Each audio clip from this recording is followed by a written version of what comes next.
जो हमारा मन सुख की मांग कर रहा है वो ब्रह्मा के रचे हुए सुख से कभी तृप्त नहीं हो सकता।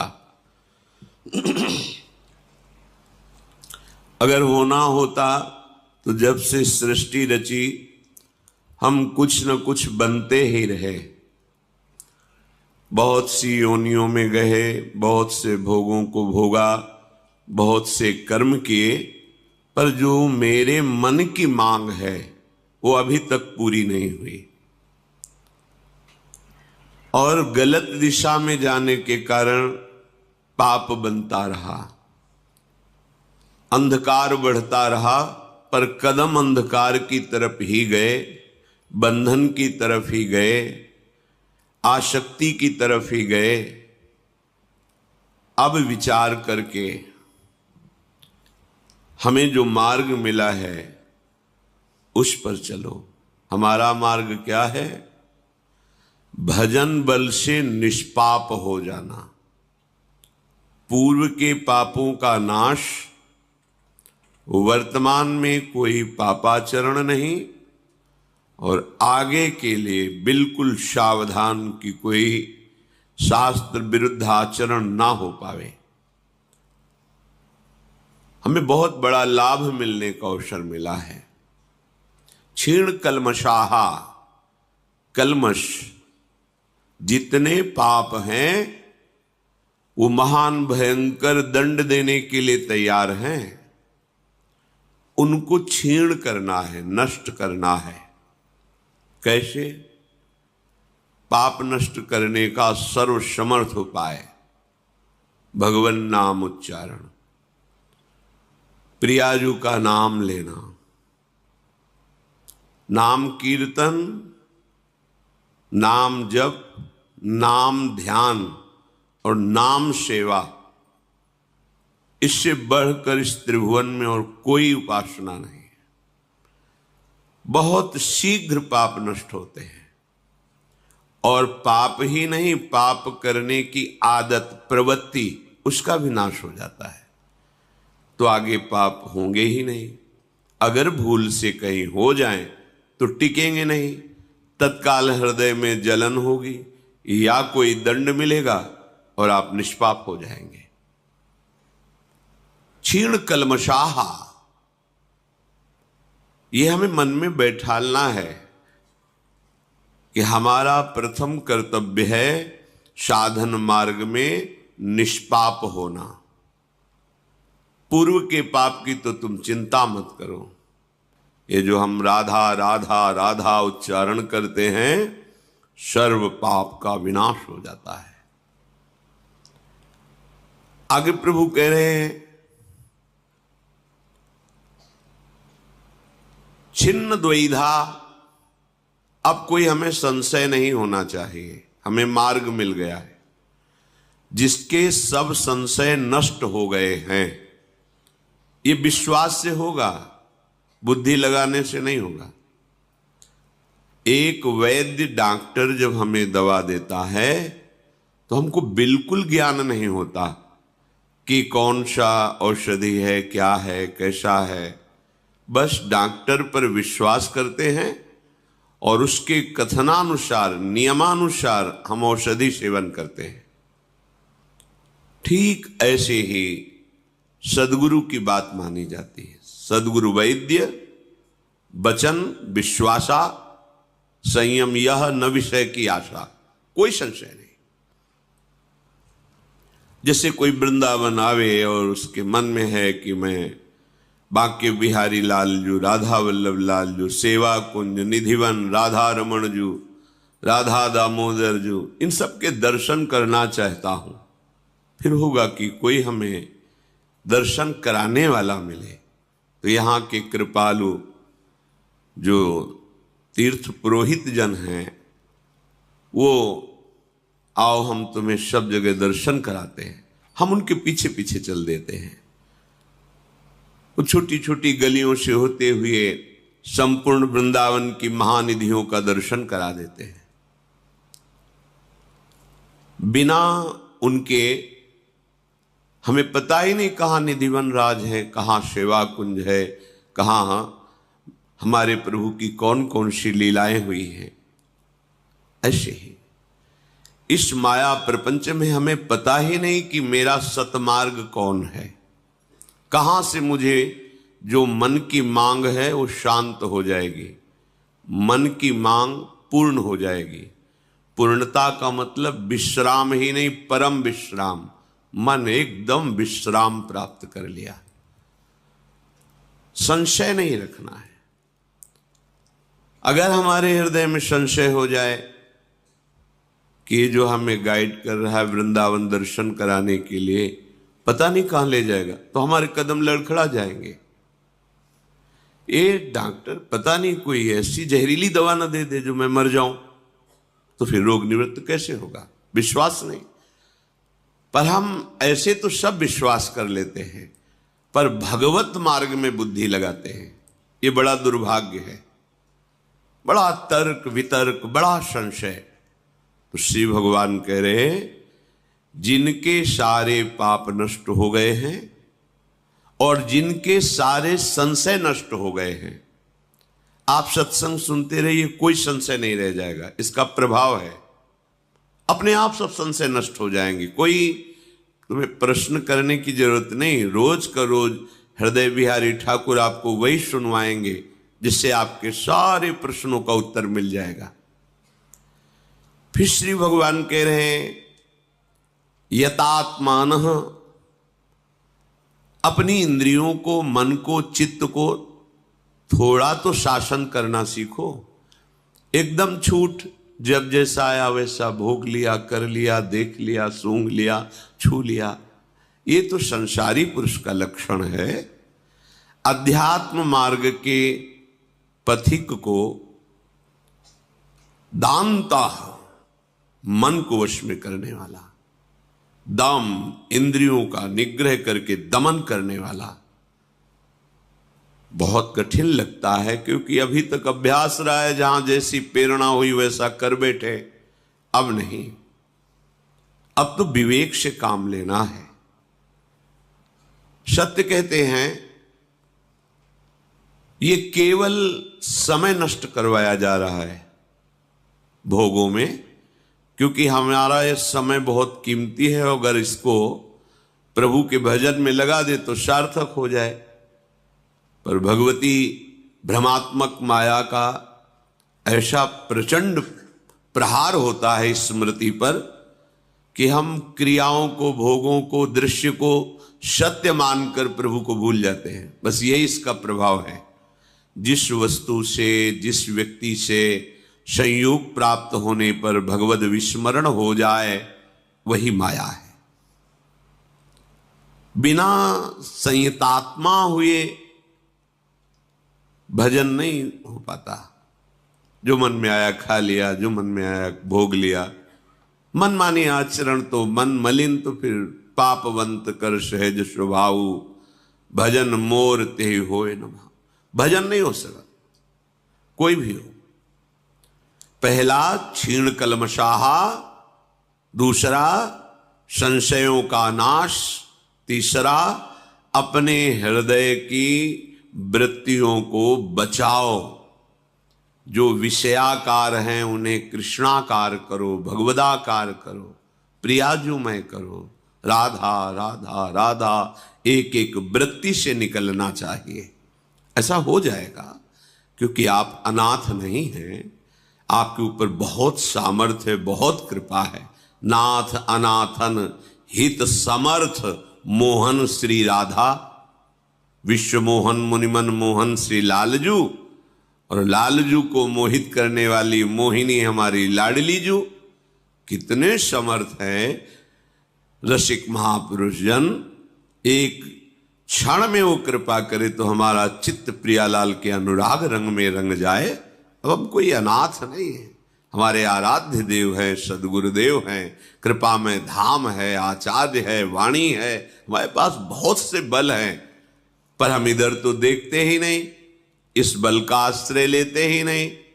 तो ये विषय हमें संयतात्मा नहीं होने देते। बार बार हमको विचलित करते रहते हैं और हम अपने को ज्ञानी मानते हैं, बहुत बुद्धिमान मानते हैं। परिणाम में हम अज्ञानी और बुद्धिहीन ही साबित होते हैं। श्री भगवान कह रहे हैं कि जो ऐसा प्राणी है कि दूसरों को सुख पहुंचाने में सुख का अनुभव करता है, सर्वभूत हिते रताहा, समस्त प्राणी, कोई भी प्राणी हो उसका चिंतन होता है कैसे इसको सुख हो।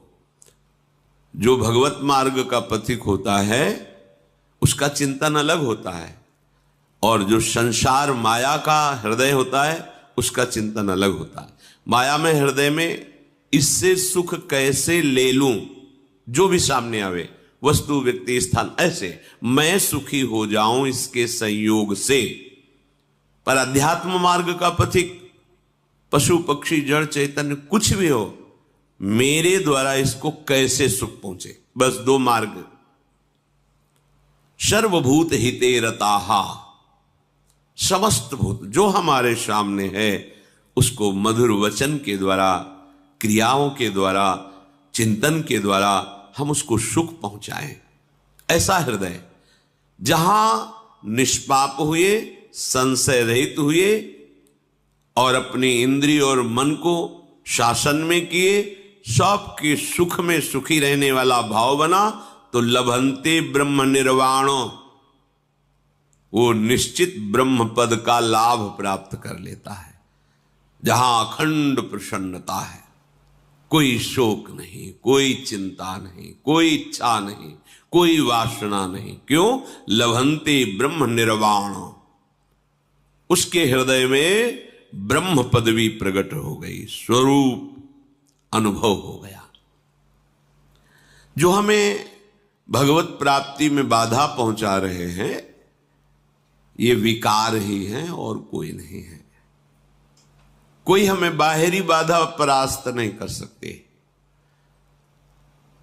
कुछ नहीं भय होता, पर भय लगता है जब गलती हो जाती है, अधर्माचरण बन जाता है, तो कोई भले ही हमारी तरफ प्यार भाव से देख रहा है, ये देख ऐसे क्यों रहा है, भले कोई परस्पर बात करके इसने हमारी हंसी उड़ाई, बेमतलब अपने आप को पीड़ित करता रहता है, बेमतलब।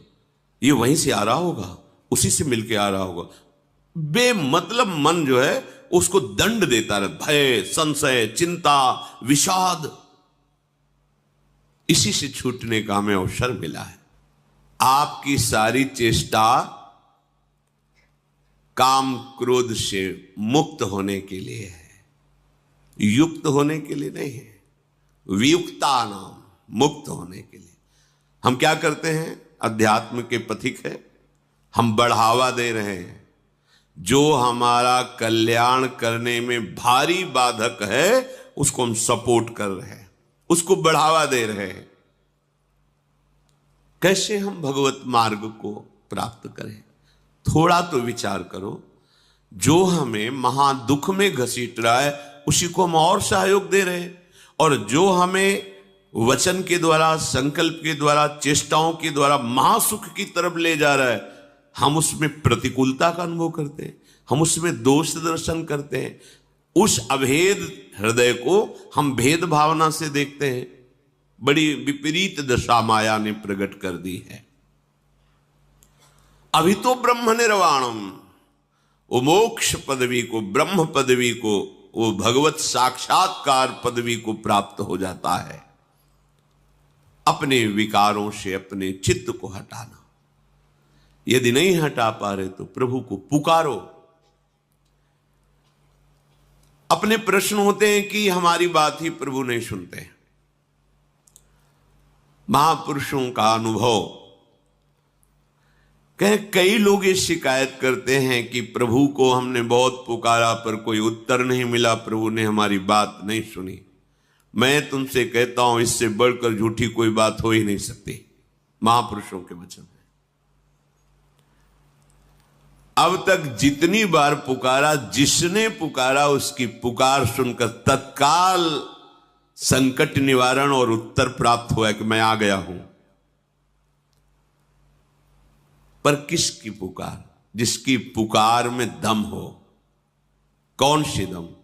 एकमात्र भगवान का आश्रय है, बस। जब तक कोई और सहारा है, और बल है, और भरोसा है, फिर भगवान को पुकार रहे हो तो नंबर नहीं लगेगा, बिजी आएगा, नहीं है, नंबर लगेगा। और जब आप एक भरोसो, एक बल, एक आस विश्वास, तो तत्काल आपसे बात हो जाएगी। तत्काल, सच्ची मानिएगा, तत्काल देखा है, हजारों बार देखा है। बस कोई और आश्रय नहीं है, कोई सहारा नहीं, कोई बल नहीं है, कोई अपना नहीं। बोलो, धन के लिए तुम कितना प्रयास करते हो? जो कुछ भी करना पड़े, भूख प्यास, गर्मी सर्दी, गाली, सब सहने के लिए तैयार हो।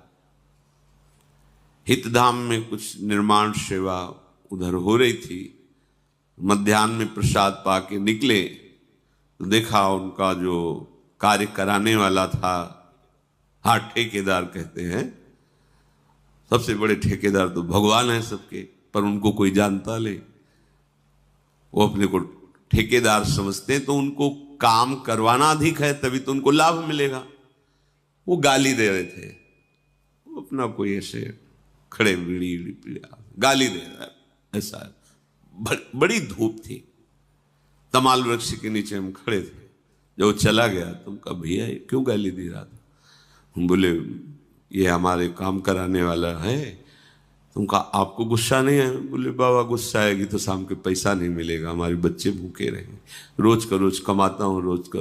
अरे गाली दे, कुछ भी करे, तो एक उदर पोषण के लिए अर्थ चाहिए, तो वो व्यक्ति इतना प्रयत्नशील, जिस धूप में हम निकलना नहीं चाहते उस धूप में वो वजन लाद के चढ़ता है, गालियां मिलती, सह। हम कितना सहते हैं प्रभु के लिए, हम कितना प्रयत्नशील है प्रभु के लिए।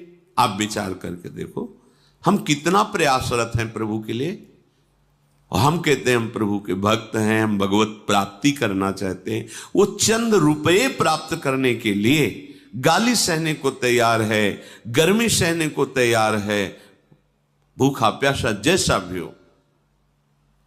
उनका भोजन हमने देखा, इतनी मिर्च या प्याज की चटनी रोटी लिए उसी से खा रहे, दूध रबड़ी रसगुल्ला नहीं। मेहनत कितनी है, परिवार का पोषण करना है, आपको भगवत प्राप्ति करनी है। आप जरा अपनी दिनचर्या पर, अपने आहार विहार क्रियाओं पर दृष्टि डालिए। आप देखो, झूठ मत बोलो, महापुरुष कह रहे हैं। यदि आपको धन के लिए अन्याय करना पड़े तो भी आप विचार नहीं करेंगे, अन्याय भी कर लेंगे। पार्थिव संपत्ति के लिए आपको अगर 18 घंटे काम करना पड़े तो आप कर लेंगे, आनंद पूर्वक की अच्छा रुपया मिलेगा। किंतु आपने प्रभु के लिए क्या कभी जी तोड़ परिश्रम किया?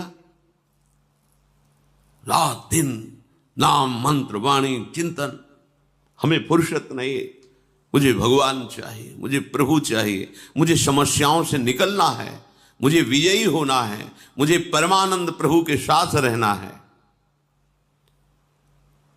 अगर यदि आप प्रयत्नशील हैं, भजन परायण हैं, अन्य भरोसा नहीं है, तो आप देख लीजिए, आपको उत्तर मिल जाए।